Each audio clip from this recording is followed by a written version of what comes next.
Crabs curry, పీతల కూర. Welcome to my channel Madhura Smriti. Cook healthy, eat healthy and stay healthy. 1 KG పీతలండి. ఇవి సముద్ర పీతలు. వీటిని శుభ్రంగా కడిగి ఇందులో కావలసిన మసాలాలు మ్యారినేషన్ కోసం వేసుకుందాం రండి. చిటికెడు పసుపు, తగినంత ఉప్పు, 2-3 టీ స్పూన్లు కారపొడి లేదా మీ రుచికి తగినంత కారము, 1 టేబుల్ స్పూన్ ధనియాల పొడి, 1 టీ స్పూన్ గరం మసాలా పొడి, 1/2 టీ స్పూన్ జీలకర్ర పొడి, 1 టేబుల్ స్పూన్ అల్లం వెల్లుల్లి పేస్ట్ ఇవన్నీ వేసి బాగా కలిపి పక్కన పెట్టేయండి. గ్రేవీ కోసము 2 టేబుల్ స్పూన్ల నూనెను వేడి చేసి 2-3 ఉల్లిపాయలు కచ్చాపచ్చాగా కట్ చేసుకొని ఫ్రై చేయండి. ఇందులో కొద్దిగా ఉప్పు వేస్తే త్వరగా వేగుతాయి. ఇవి ట్రాన్స్లూసెంట్ అయ్యేంత వరకు ఫ్రై చేయండి. అలాగే 2-3 టమాటాలని కచ్చాపచ్చాగా కట్ చేసుకొని ఇవి కూడా ఫ్రై చేయండి.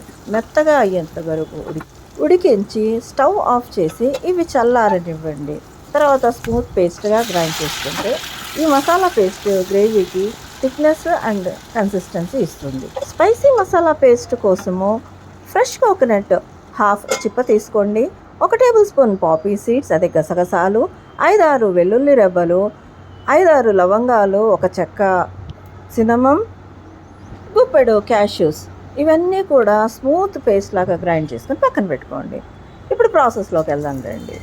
2-3 టేబుల్ స్పూన్ ఆయిల్ని హీట్ చేసి అందులో 1 టేబుల్ స్పూన్ షాజీరాని వేయండి. అలాగే 2-3 ఎండుమిరపకాయలు వేసి ఇందులో మ్యారినేట్ చేసి పెట్టుకున్న క్రాబ్స్ని, అదేనండి పీతలను వేసి 2-3 నిమిషాల పాటు ఫ్రై చేయండి.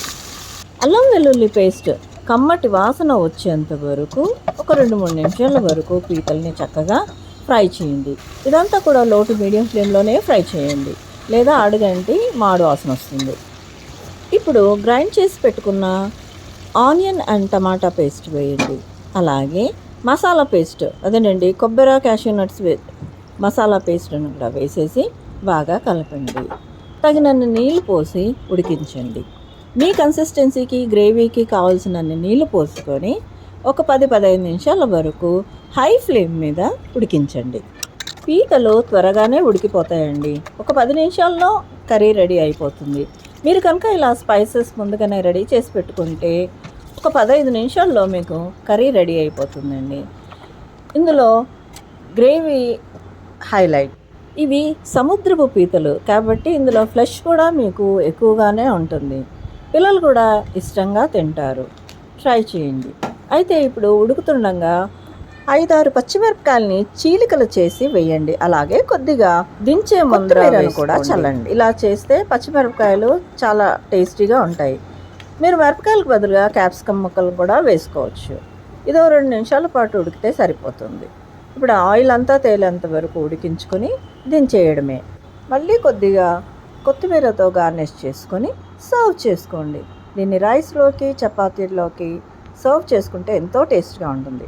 ట్రై చేయండి. నా ఛానల్కి సబ్స్క్రైబ్ చేసుకోండి. Thanks for watching.